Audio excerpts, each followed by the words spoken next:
그때가 역사적인 상황이었고 역사적인 국면이었죠. 북한이 핵실험을 해버려요. 그러니까 전 세계적으로 큰 충격을 받죠. 노무현 대통령도 이제 햇볕 정책을 이대로 계속 할 수는 없다. 한명수 총리도 국회 답변에서 그런 식으로 이야기를 하는 거예요. 놀라운 날이에요. 그 다음 날 긴급하게 이제 광주로 내려오려고 그래. 전남대 강연이 12일 날 있기 때문에 광주에 전날 내려오기로 돼 있었는데 하루를 연기를 하고 청와대에서 긴급하게 전직 대통령 만찬을 해요. 오찬을 해요. 긴급히 햇볕 북한 핵실험이 일어나가지고 거기에 노무현 대통령이 현직 대통령으로 있고 김대중 대통령, 김영삼, 전두환 이런 사람들이 만나서 이야기하는데 그렇게 김영삼과 전두환 대통령이 이거 다 햇볕 정책 때문이다. 김대중 대통령 사과해야 된다. 이렇게 하더래요. 그래서 김대중 대통령이 왜 이게 햇볕 정책 때문이냐. 북한 핵실험은 북한과 미국이 싸우다가 뭐가 안 되니까 나온 상황인데 햇볕 정책에다 갖다 붙이느냐. 햇볕 정책이 남북 관계를 발전시키면 발전시켰지. 이렇게 악화시킨 적이 없는데 왜 거기다 갖다 붙이느냐. 이야기를 했는데 주최하는 노무현 대통령이 아무 말도 안 하고 가만히 있더래요. 네? 아무 말도 않고 가만히 있어요.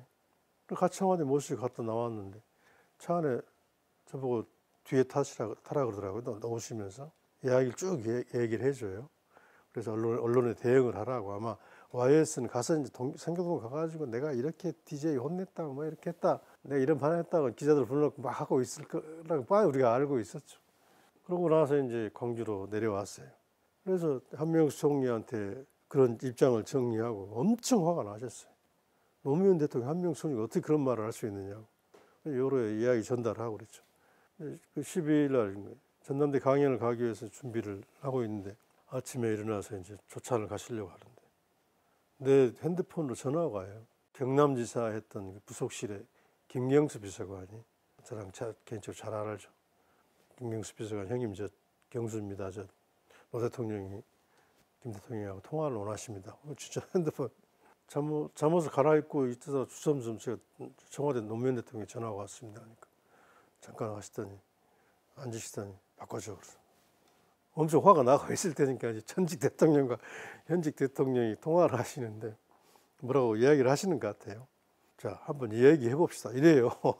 밖에 들으니까. 그러면 노무현 대통령한테 아니 햇볕 정책이 뭐가 잘못이 있습니까? 북미 간의 그 갈등으로 만들어진 북한 핵실험을 햇볕 정책에다 갖다 붙이냐고 이런 식으로 이야기하면서 후에 알았지만 노무현 대통령이 전화하신 게 판단을 잘못했다 내가 이제 앞으로 김 대통령 뜻대로 하겠다 햇볕을 계속 해나가겠다 이런 이야기를 그래서 참모들 회의를 소집했다 그 이야기를 전화를 하신 거였어요. 술렁술렁 했으니까요. 전체가 이렇게 청와대 노무현 한명수 총리 이야기 듣고 술렁술렁 했으니까요. 대북 소금 특검을 하던 역시 또 저렇게 나오는구나 또 이런 생각을 한 게 된 거죠. 그래서 이제 근데 전화 통화하고 나서 표정이 좀 좋아지신 것 같아요. 대통령 표정이. 전남대로 와서 이제 강연을 하는데 가득 찼죠. 그래서 한반도와 4대국이라는 강연을 하는데 그 자리에서 첫 번째 학생이 질문을 해요. 엊그저께 북한 핵실험했는데 어떻게 해야 되냐고. 그러니까 그 이야기를 쭉 하다가 김대중 아침에 여기 오기 전에 노무현 대통령이 전화를 받았다고. 우리 정부도 이제 잘해 나갈 거라고 하는 이야기를 쭉 하니까 박수가 우리같이 나오면서 했는데 지금도 MBC 공개 MBC 유튜브에 나와 있는 거 보면 제가 전대 강연할 때 전남대와 김대중이라는 내용으로 그 강의를 먼저 MBC를 유튜브 영상을 보여주고 시작을 해요. 이렇게 큰 인연이 있는 학교다. 역사를 바꿨다.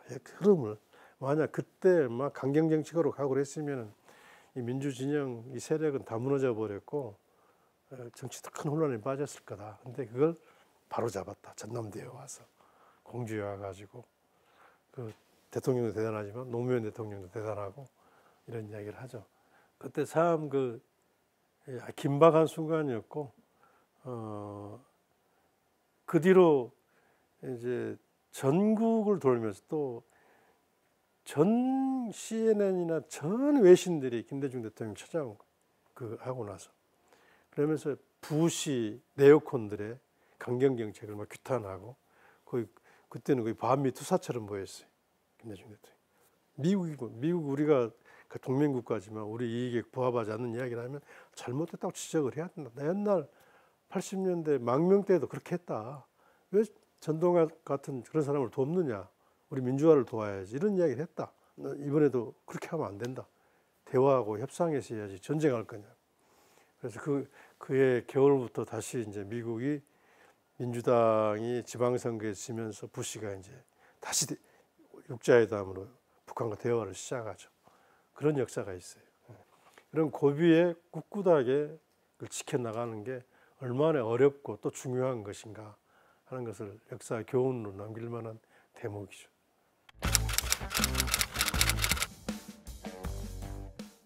저희들한테 화를 내거나 뭐 이런 짜증을 내거나 이런 건 거의 없었는데, 근데 아주 가까운 분한테는 그렇게 하셨대요. 대표적으로 이희호 여사님, 박지원 비서실장 짜증을 내고 화도 내기도 하시고 그렇잖아요. 모든 사람들이 그렇잖아요. 김 대통령은 자기의 태도 언행에 대해서 너무 외부 표출이나 이런 거에 대해서 연금 생활에서 배운 버릇인지 본인의 태도도 그러신 것 같고, 옥중서신의 편지 이런 대목이 있어요. 이희호 여사한테 우리 야당하는 사람들은 핍박을 받아가지고 성격이 격하게져가지고 말을 함부로 하는 경향이 있는데 당신과 나는 처지가 다르니까 그렇지 않도록 조심합시다. 이런 규절이 있어요. 얼마나 조심했는가 알 수 있죠. 그만큼 주위 사람들 편하게 해줘요. 그렇지만 모르겠어요. 이제 가까이 있는 분들한테는 좀 짜증이 왜 없겠어요. 김대중 대통령이 국회의원 60년대 국회의원 시절 때 국회가 여의도가 아니라 저기 서울시청 앞에 있었을 때 이야기를 해요. 김 대통령이 아주 애견가였어요. 개, 강아지를 좋아했어요. 그래서 집에 치와와 종에 하얀 그 개 있죠. 그걸 하나 키웠어요. 근데 또 이희호 여사는 개 다 싫어요. 털 날리고 손님들 오면 양복에 묻힌다고 싫어요. 그런 경우 있잖아요. 저도 강아지를 좋아하는데 우리 와이프는 너무 싫어하거든요. 똑같아요. 근데 하루는 개가 동교동 그 대문 밑으로 어디서 도망가 버렸대요. 그래서 이 여사가 워낙 남편이 좋아하는 거라 예뻐하는 거라서 동네동에 찾았는데 못 찾았어. 그래가지고 전화를 걸었대요. 여보, 걔가 똘똘이가 없어졌다고. 그러니까 따끈따끈 튀어왔더래요. 국회에서 대통령께서 오셔가지고 막 짜증내더래요. 화를 내고 당신이 왜 집에 있으면서 걔 이걸 잊어버리고 그러냐고.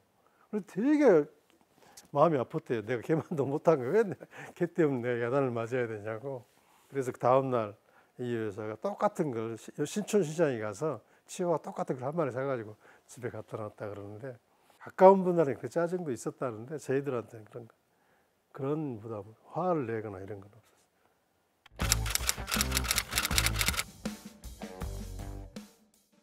김 대통령은 가족애가 아주 유달리 크신 분이에요. 저는 그걸 보면은 김 대통령의 그 성장 과정에서 생긴 게구나 생각을 해요. 섬에서 태어나셨잖아요. 하이도 가보셨는지 모르겠지만 본 어머니가 제 둘째 부인으로 오셨잖아요. 본가가 첫째 부인, 큰 집이 대리라고 저 멀리 있고, 어머니가 사는 집은 저 섬 그 부둣가랄까 선창가에 소금밭에 조금 떨어져 있거든요. 둘째 부인 와가지고 소금밭 그걸 연부라 그러는데 연부들하고 선원들한테 밥 해주면서 애를 김대중을 키웠는데, 그런 어머니의 모습을 보고 자랐어요. 그리고 목포에 와가지고 차영희 여사하고 결혼을 했는데 부인이 아들 둘을 낳고 죽잖아요. 33살에 죽어요. 한국전쟁 겪으면서 정치활동 시작하면서 33살이면 엄청 젊은 거잖아요. 부인이 죽고, 또 김대중 대통령 여동생 하나가 있어요. 여동생도 몸에 폐병인가 신장병인가로 이화여대 단 여동생이 있었어요. 김 대통령이 그 이야기를 하면 막 눈물을 흘리시는데, 그만큼 애틋함이 많아. 자기 생애에 주위 가까운 사람들이. 그래서 이희호 여사가 이렇게 전부인 난 아들 둘을 케어하고 또 이렇게 가족을 꾸리는 거에 대해서 참 고맙게 생각하고 했는데, 그래서 옥중에 있으면서 아들아 며느리야 이렇게 해라, 예? 그 가정의 소중함에 대해서 이야기하고 또 애들한테 이런 책을 읽어봐라 이런 이야기도 하고 그러면서 이제 자제분들한테 그 가훈도 써주고 그러셨더라고요. 근데 가훈도 내용을 보면은 자기 양심에 믿음과 양심에 충실하게 살아라. 마지막에 부자도 되지 말고 가난한 사람도 되지 마라. 이런 이야기 아주 아까 이야기한 서생적 문제의식과 상인적 현실 감각. 김대중 대통령은 아주 현실주의자예요. 의사열사가 아니에요. 저는 한 강의할 때 그런 이야기 하는데 현실에서 어떻게 무엇을 이룰 건가의 문제. 그렇지만 자기 이상 원칙을 포기해서는 안 된다는 거예요. 그게 그 가치거든요. 그것도 가운에 나타나 있다고 봐요. 그리고 더 중요한 것은 스스로 해나가라. 양식 스스로 커라 성장을 해야 된다 이런 이야기를 강조하고 그런 점은 좀 많은 좀 배움이 되는 교훈인 것 같아요.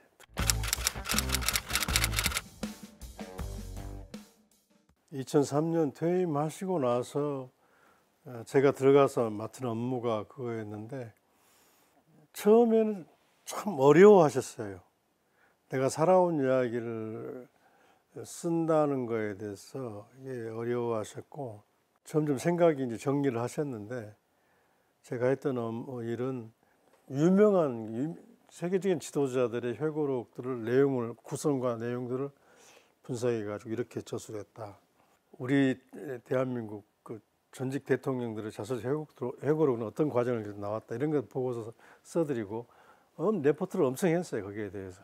그런데도 뭐 묵묵부답이셔요. 그래서 이번이 더 활동을 내가 할 때인데 무슨 회고록이냐 자서전이냐 이런 생각이신 모양이다 하고 있었는데 2003년 지나고 이러시면서 한번 해보자 그러면서도 제일 어려워하시는 게 사람들을 쓰는 거에 대해서. 그래서 사람이 빠지면 그 회고록이 아니잖아요.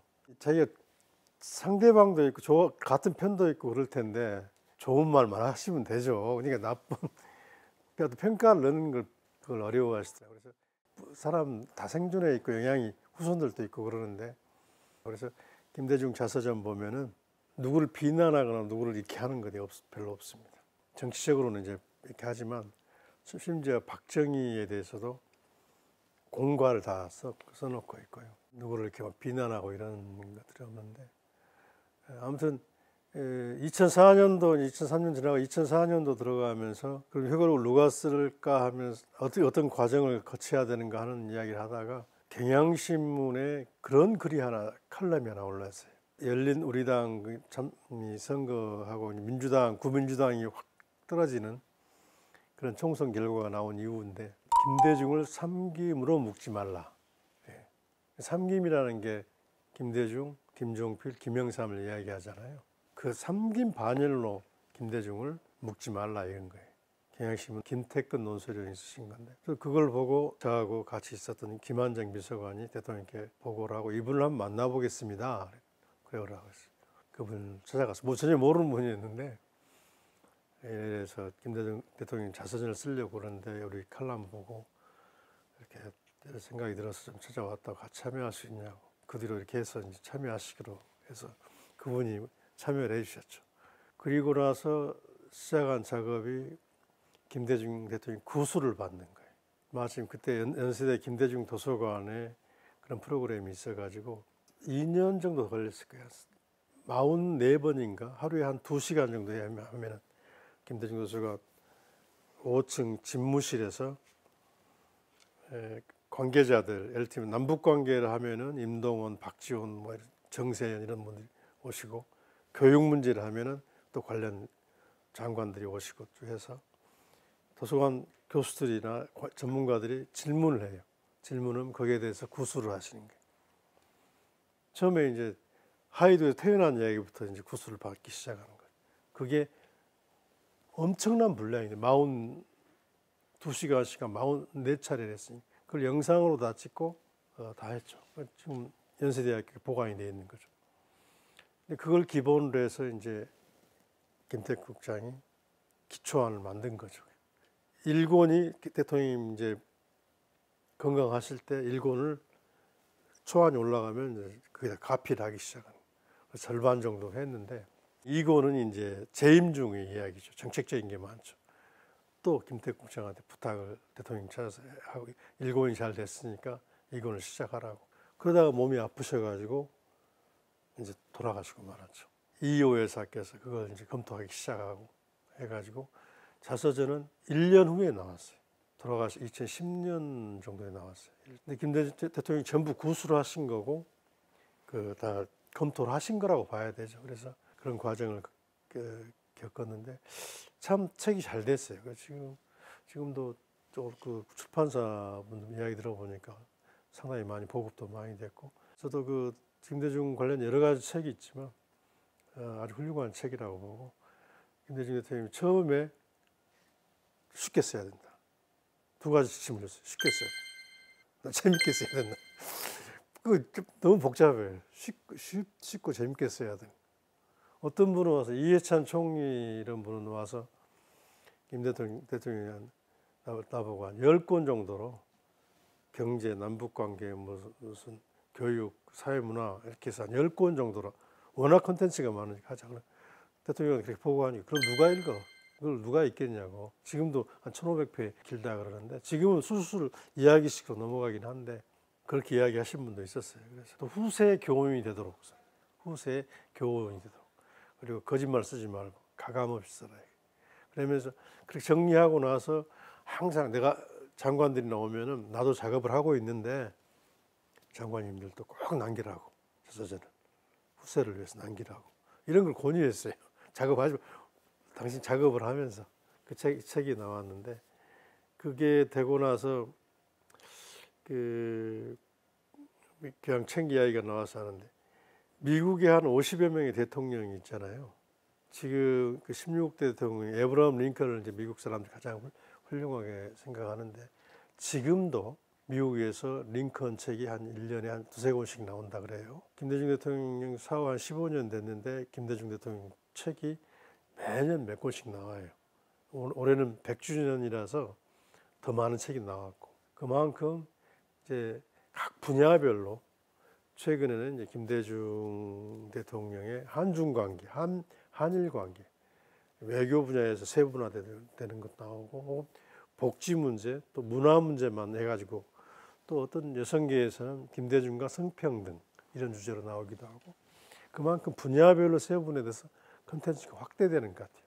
그게 김대중 자서전이 기반이 되고, 또 도서관에서 한 김대중 전집이라고 하는 책이 한 30권 우선이 돼가지고 본격적인 김대중 연구가 시작이 되는 것 같아요.